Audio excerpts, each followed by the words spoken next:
tar farlig, gitt en time, vet en tut kan. Habibi, du tar farlig, gitt en time, vet en tut kan. Habibi. Assalamualaikum warahmatullahi wabarakatuh. Saya Adeline Husna binti Hosni, nombor metrik 23 DIB 21F1036. Pada hari ini, kami akan mengupas isu tentang kekangan teknologi maklumat dan komunikasi dalam dunia pendidikan sewaktu pandemik COVID-19. Teknologi maklumat dan komunikasi merupakan satu istilah umum yang menerangkan sebarang teknologi yang membantu menghasilkan, memanipulasi, menyimpan, berkomunikasi dan menyebarkan maklumat yang melibatkan teknologi komputer serta perpindahan dan perkongsian maklumat dalam kehidupan. Teknologi maklumat boleh diringkaskan sebagai satu pengaliran, penyebaran, pemprosesan dan penyimpanan maklumat menggunakan perantaraan teknologi. Umum mengetahui bahawa teknologi disifatkan sebagai satu bentuk pemudah cara yang membolehkan pengaliran maklumat menjadi sangat pantas. Sebenarnya teknologi maklumat tidak terhad kepada internet dan komputer sahaja, tetapi ia melibatkan televisyen, telefon mudah alih, fax, telegram, personal digital assistant, PDA dan sistem satelit dalam penyampaian maklumat kepada penerima. Namun, wabak COVID-19 telah melanda seluruh dunia yang menunjukkan bilangan kes di Malaysia yang tinggi. Untuk mengelakkan wabak ini dijangkiti lebih luas, kerajaan mengambil tindakan dengan mengisytiharkan Perintah Kawalan Pergerakan PKP. Perintah ini telah mengakibatkan segala aktiviti tertangguh termasuklah pendidikan. Untuk mengelakkan pelajar tidak ketinggalan dalam pembelajaran, kerajaan telah menyediakan inisiatif baru untuk pelajar dan guru-guru meneruskan pembelajaran seperti biasa, iaitu pembelajaran secara online. Di samping itu, teknologi maklumat dan komunikasi berpotensi dalam meningkatkan kualiti pendidikan dengan menggunakan kaedah pengajaran dan pembelajaran di rumah PDPR. Terdapat banyak cara pembelajaran di rumah yang boleh kita gunakan. Antaranya ialah menggunakan aplikasi WhatsApp, Google Meet, Google Classroom, Zoom dan sebagainya. Aplikasi-aplikasi ini dapat membantu pelajar, guru dan pensyarah untuk berkomunikasi dari jarak yang jauh. Selain itu, Kementerian Pendidikan Malaysia (KPM) dan pihak media Prima telah bekerjasama untuk menyiarkan slot program yang dikenali sebagai Didik TV sempena Perintah Kawalan Pergerakan PKP. Untuk merungkaikan isu ini lebih mendalam, saya menyerahkan pada rakan sepasukan saya. Assalamualaikum dan selamat pagi.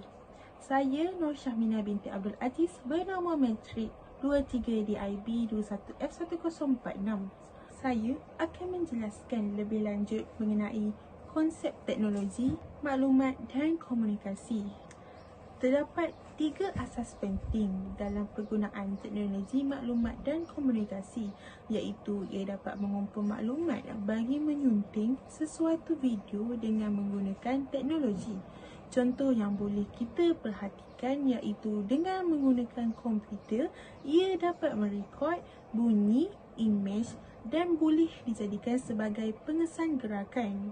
Selain itu, ia juga dapat memanipulasikan maklumat dan memproses semula imej. Akhir sekali, ia juga digunakan untuk berkomunikasi sesama orang ramai walaupun berada dalam keadaan fizikal yang jauh, iaitu ia dapat menjelaskan bagaimana teknologi maklumat digunakan untuk berkomunikasi bagi dapatkan maklumat daripada sumber kepada penerima. Orang ramai turut ketahui teknologi maklumat dan komunikasi dapat menembusi semua bidang pengetahuan manusia serta kehidupan sosial mereka. Teknologi maklumat dan komunikasi ini juga boleh diakses sama ada di rumah, alam pendidikan serta hiburan dan pekerjaan.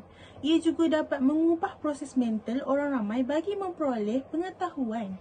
Ia juga boleh dikatakan tidak begitu penting kerana ia merupakan maklumat yang dibina dari rangkaian maya oleh seluruh dunia. Ia juga boleh berlaku dengan seketika atau segera kerana aksesnya kepada maklumat dan komunikasi berlaku dalam masa yang nyata tanpa mengira jarak fizikal mereka. Maklumat-maklumat yang terkandung di dalamnya mestilah didigitalkan menjadi sama ada teks, gambar atau audio. Maklumat tersebut boleh difleksibelkan yang bermaksud mereka dapat menyusun semula berdasarkan perubahan yang diperlukan, iaitu mereka diatur oleh prinsip interkoneksi, iaitu ia berkemungkinan dapat mewujudkan komunikasi baru dari penyambungan dua atau lebih teknologi. Ia juga adalah bersifat interaktif yang menyiratkan pernyataan pengguna dalam proses pemprosesan maklumat dan penyesuaian sumber yang ada untuk keperluan orang ramai. Di samping itu, teknologi maklumat dan komunikasi terdapat fungsi-fungsinya juga. Ia dapat membantu pengurus pendidikan dalam membuat keputusan, menyesuaikan diri dengan perubahan dan selanjutnya dapat meningkatkan komunikasi dalam organisasi.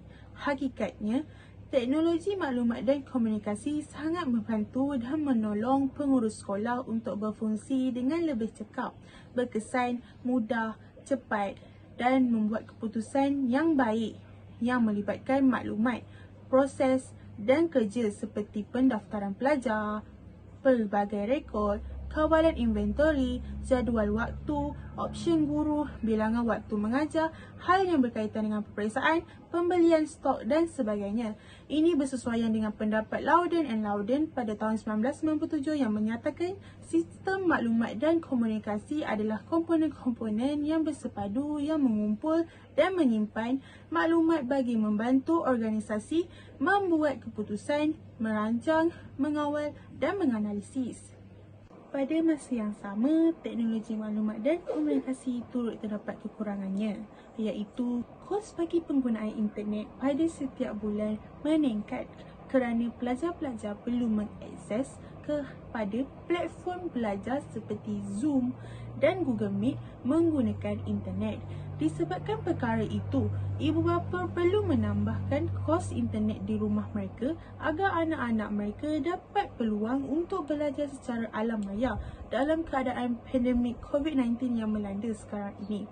Serta pelajar-pelajar harus memiliki sekurang-kurangnya satu elektronik seperti telefon bimbit agar dapat berhubung dengan guru-guru dan rakan-rakan. Perkara ini lebih dititik beratkan terhadap pelajar yang berada di kawasan luar bandar yang sukar untuk membeli serta mengakses talian internet yang murah. Maka setakat ini sahaja penerangan saya. Assalamualaikum dan salam sejahtera. Saya Abang Kimi Becil tetapi berbaca 23 DIB 121 Hari ini kita akan melihat tentang isu semasa yang berkaitan dengan TMK dalam pendidikan. Seperti yang kita dapat lihat dari artikel yang dikeluarkan oleh Harian Metro mengatakan ICT pacu teknologi pendidikan. Ianya mengatakan era pandemik COVID-19 ini secara khususnya berlaku anjakan yang begitu drastik dalam teknologi pendidikan. Pengurusan teknologi terkini dalam komunikasi secara umum dan dalam pendidikan secara khusus melonjak ke hadapan dengan begitu ketara, sama ada di peringkat pendidikan rendah, menengah dan pendidikan tinggi. Seterusnya mari kita lihat video perbincangan oleh Nurhaimi dalam perbincangan teknologi dalam pendidikan. Pada masa tu. Tapi bila berlakunya pandemik ni secara tak langsung, dia bukan bawa saya saja tapi dia bawa juga guru-guru lain daripada seluruh Malaysia yang tiba-tiba kita tak tahu kata dia ada kebolehan, kemahiran. Apa yang dikatakan oleh Encik Nurhaimi tadi adalah disebabkan oleh wabak COVID-19 ini memberikan peluang kepada para pelajar dan guru-guru untuk menggunakan teknologi ini dengan lebih inovasi, kreatif dan juga berfikir inovatif. Walaupun ada banyak kebaikan, namun terdapat juga kekurangan dalam TMK di Malaysia. Jika kita dapat lihat, dapat seorang pelajar UMS bernama Vimiona berusaha dalam mendapat talian internet untuk menduduki pesan dalam talian. Warahmatullahi wabarakatuh. Saya Nuswa Damti. Saya bernometrik 23 DIB 21L1016. Kemahiran teknologi maklumat dan komunikasi dalam pendidikan sewaktu pandemik COVID-19 berjaya mengatasi pandemik ini dengan baik kerana teknologi yang semakin canggih pada zaman kini. Ianya kerana pelbagai aplikasi yang dicipta dapat menghubungkan pelajar dan guru. Hal ini juga memberi kesan yang positif kepada semua orang kerana dengan TMK ini segala urusan menjadi mudah. Justru itu, input dapat disampaikan dengan lebih jelas dan mudah. Ianya juga dapat menjimatkan masa semua orang, tetapi ada juga setengah pelajar yang tidak dapat mengikuti pembelajaran dalam talian kerana mempunyai akses kepada internet yang terbatas ataupun yang terhad.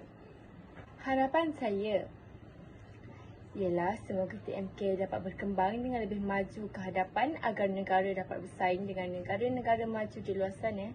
Justru itu, ia dapat mengharumkan nama negara peringkat antarabangsa.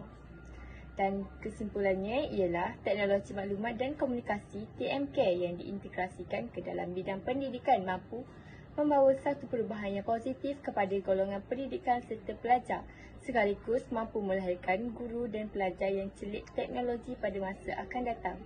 Melalui pengintegrasian teknologi maklumat dan komunikasi dalam proses pengajaran pembelajaran, sesuatu medium seperti teks, audio, video, grafik dan animasi mampu disampaikan kepada pelajar dengan berkesan melalui rangsangan deria yang lebih efektif. Para pelajar juga mampu menjadikan teknologi maklumat dan komunikasi sebagai satu wadah untuk mengakses dan berkongsi bahan pengajaran kepada murid dan komuniti pengajar yang lain. Sekian, itu sahaja daripada kami. Sekian, terima kasih.